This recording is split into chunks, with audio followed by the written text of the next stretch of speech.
All right, welcome everybody to the rapid reaction of In Your House Takeover, Takeover in Your House, whatever that is. It's your boy AJTRIP, and we're gonna go over the matches tonight. A pretty good episode of NXT Takeover, if I may say so myself. I was almost perfect in the predictions. I went 5-1. I said, "Will there be a debut?" I said, "Yes."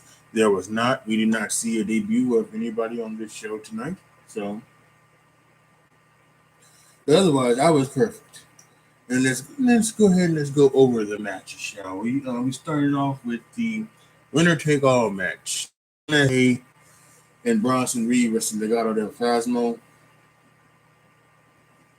A lot of quick and fast action from these guys. From all six guys, as a matter of fact. One point, Bronson Reed, all of the other guys are doing the flips to their outside onto other people. Bronson Reed, the big boy, runs back and he does a dive onto the Legado del Fasmo and everything like that. So really, really good fun action. Kind of stopped. I had a problem with Peacock. And they were doing this all night. Peacock stopped at the middle. I forget what point what it was, but it was close to the end, and it stopped on me, and it went back to like the regular start screen, and so I had to watch live, and then when I came back, MSK and Bronson Reed had won, so I missed the finish altogether. So that sucked.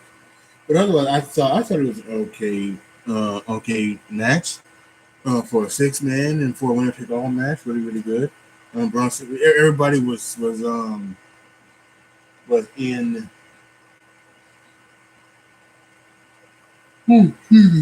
Everybody was in the league. Everybody had the right. Everybody, NSK and Bronson Reed was in green and black. The other guys, they were like in some kind of, it looked like purple. So, yeah, pretty good match. I had it at 3.5 stars. The next match was Martinez versus Xia Li. Mercedes Martinez versus Xia Li. And this goes back to the 2017 Mae Young Classic where Mercedes Martinez beat Xia Li in that match. I think that was Xia Li's first actual match, actually, maybe in all of wrestling. It was in the Mae Young Classic, and they, and they went back and forth. Xia Li was working on Mercedes' ribs, which she had hurt on one of the NXTs, and at some point, Xia Li went at Mercedes Martinez and she hit her foot on the outside on the ring post, and she had to do that, and she sold that pretty well. I think she did. When she did the finish was kind of wonky. I think she should have sold it on the finish. She didn't sell it as well, but that's okay.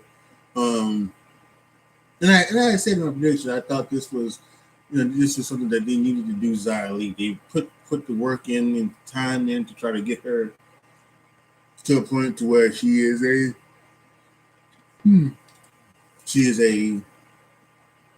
a credible threat, and I think they have. So good for her that she did win. She won with almost like a Trouble Paradise type of move.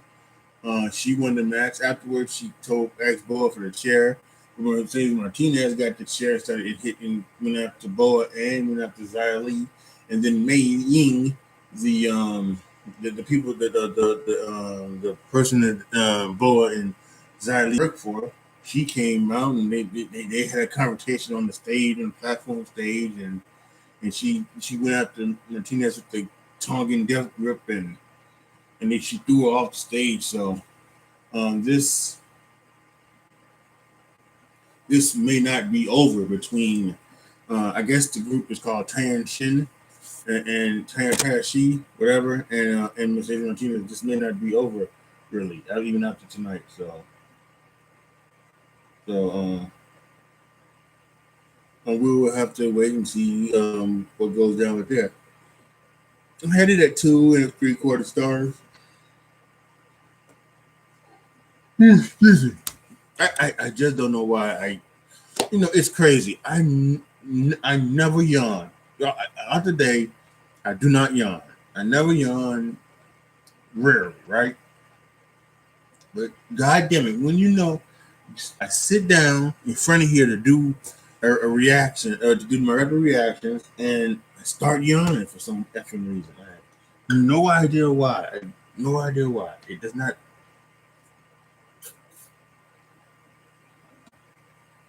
I just don't know why. So whatever. But yeah, 2 and 3/4 stars. Um, it was some good action. I think it didn't set the world on fire, but good for what it was. It wasn't bad or anything like that. It was average. Average match. So yeah, 2 and 3/4 stars.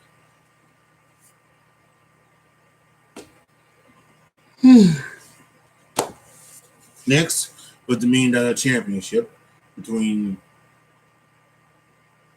um, LA Knight and Cameron Grimes. I really wish they just would let him do Eli Drake. I really wish they just let him do Eli Drake because that's what I'm gonna call him. I'm gonna call him Eli Drake, but LA Knight. So whatever. But it's LA Knight and Cameron Grimes for the $1 million championship. Like I said in my predictions, you know, you have to you have to um, look back at the history of the $1 million championship, and other than Virgil, the person who has held the $1 million championship has been a heel.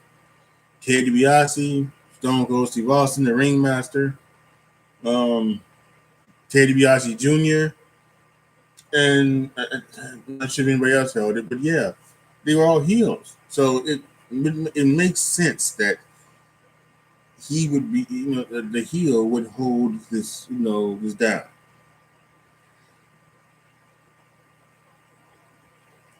It just would make sense that the heel would hold it.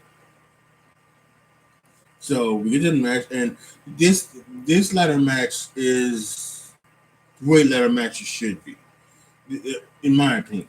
And it should just be two wrestlers having a match, and the match involves a ladder. It shouldn't be like a spot fest where you're just trying to and you do things where all you just doing is just setting up ladders. You putting ladders on things and things like that. Now there were 2 or 3 spots like that, but for the most part, this was a wrestling match, and then they used the ladders with it. With the wrestling match, and the other one beforehand, I think the cruiserweight championship ladder match from a couple months ago was like that. So and that's good. So, um, yeah, loved it. I thought these two with the body on the line, the net breaker ladder spot from LA Knight to Cameron Grimes was so sick. Um, so yeah, I thought it was really really good. Cameron Grimes jumped off the stage and went to to the floor on LA Knight. So yeah, it was really really good. The finish was from Eli. See, I told you I was gonna call him that. LA Knight flipped Cameron Grimes off onto a spot that they had set up. One of those that I said that they had set up before, and Cameron Grimes fell off the ladder onto another ladder that was set up into another ladder, whatever. And Eli, LA Knight. Uh, uh, I should just call him Eli Drake. But LA Knight climbed up the ladder and grabbed the $1 million championship. Which, by the way, it wasn't like hanging on one of the things. It was like in the box in a glass case. And I put on Twitter, it would be unfortunate if they didn't unlock the glass case, wouldn't it? But he didn't have to lock it to put it out. He just had to unhook the thing from the thing and have the glass case. So, yeah, LA Knight is your new $1 million championship. We'll see what they'll go with it and what they'll do with it. Really good ladder match, 4 stars, and yeah. Again, like I said, the heel is better off with the $1 million championship. So, LA Knight is your $1 million championship, and we'll see what's next for LA Knight. We'll see what's next for Cameron Grimes, and we'll see what's next with Ted DiBiase, and what if he will continue to make a difference on NXT, or if this was the last time we'll see him. The NXT Women's Title match was next. Raquel Gonzalez versus Ember Moon. I mentioned in the past I don't understand the Ember Moon thing, and I don't think I never have. I don't get it. I don't see star power in her. I don't see anything. I mean, she can wrestle a little bit. Yeah, she can wrestle a little bit. But other than that, there's nothing about her that is, that says, she should be, that she's special. She's just not special. But these two had an okay match. It was 3 stars. Dakota Kai kept getting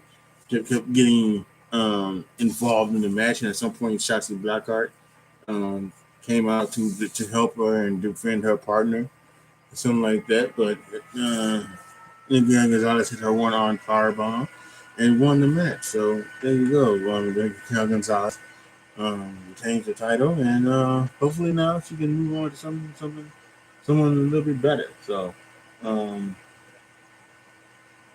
we'll see what that is. So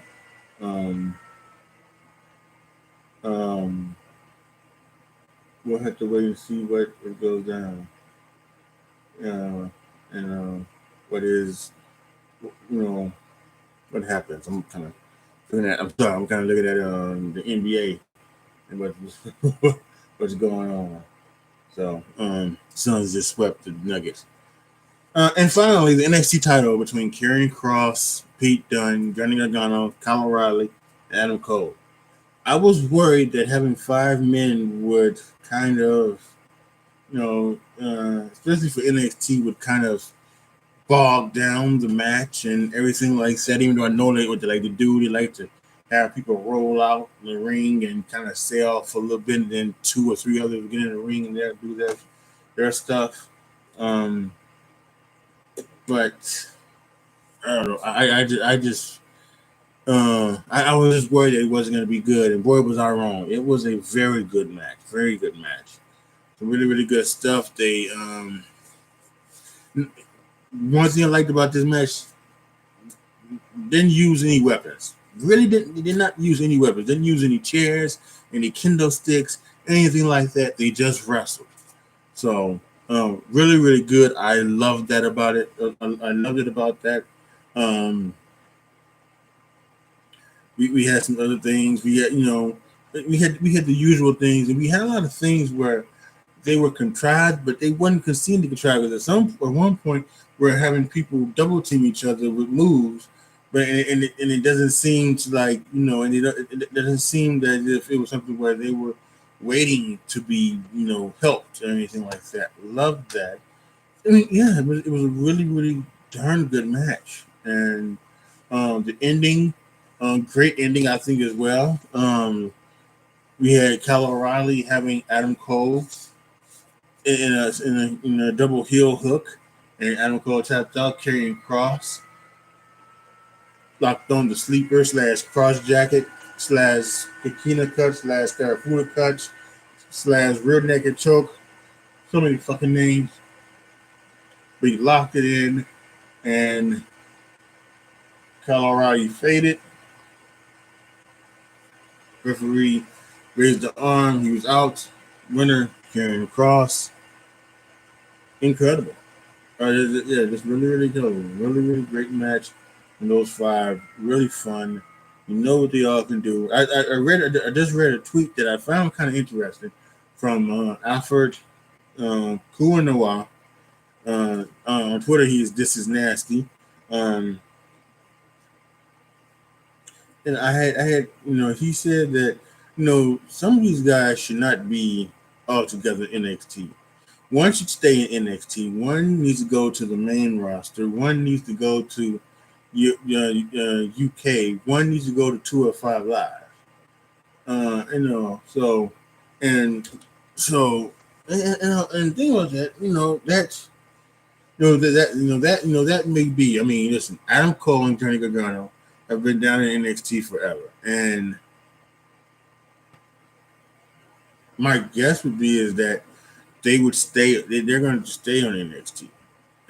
Because at this point, well, Johnny Gargano actually was kind of called up. If you remember a couple of years ago when they called up Ricochet, Aleister Black, Tommaso Ciampa, and Johnny Gargano. So he kind of already was called up.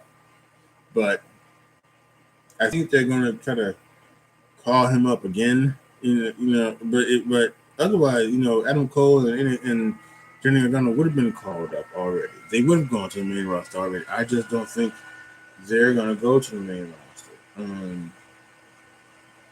And Karrion Kross is NXT champion. I think they want to give him the ring that they wanted to give him when he first won it, but obviously, he had he got injured, so I'm sure they want to do right by him. But I don't know if they're going to be able to do that. And Pete Dunne is someone that I don't know.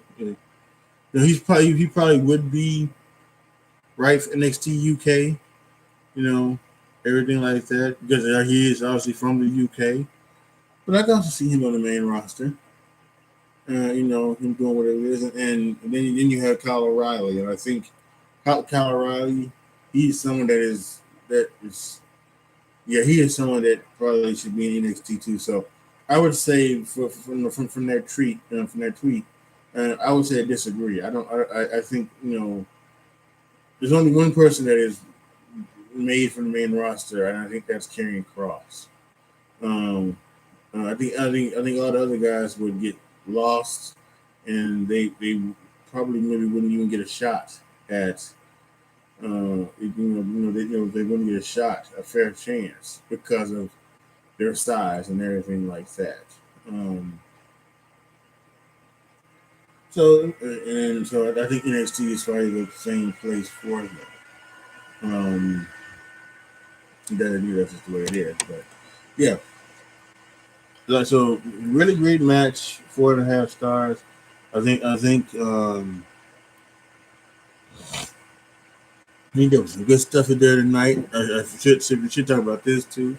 William Regal had they did an interview with William Regal at the end, McKenzie, and he talked about he's been in NXT in 7 years, and there was so much belling tonight because there were a lot of backstage brawls and backstage fights that he had to break up, and he said something needs to change. And so who knows what's going to happen? They obviously, it's almost one of those things where it's like, well, are they going to change and have, William Regal not be the GM? What's going to happen? So obviously, we'll see what happens Tuesday on NXT. But yeah. Otherwise, I thought, like I said, it was a pretty good night. We had a 4-star match and a 4.5-star match, and everything else was good to average. So nothing bad, nothing awful, anything like that. So yeah. And I think everybody who should have won did win. And I'm not saying that just because I predicted it. I think that's how it should have went down. So all good. And yeah, once again, another World Takeover happening. So we'll do this again next Sunday for WWE Hell in a Cell. So yeah, make sure you're there. Hit the notification bell to make sure that when I go live next week, you are here with me as well to talk what we can talk about. Post your comments down below. Tell me what you guys think. Let me know what you guys think about tonight's NXT TakeOver in Your House 2021. Like the video, share the video, subscribe to the channel, and as always, thank you guys so much for watching. This is your boy, AJTRIP, signing off. As always, be good to each other, y'all. Be careful out there. And I'm out.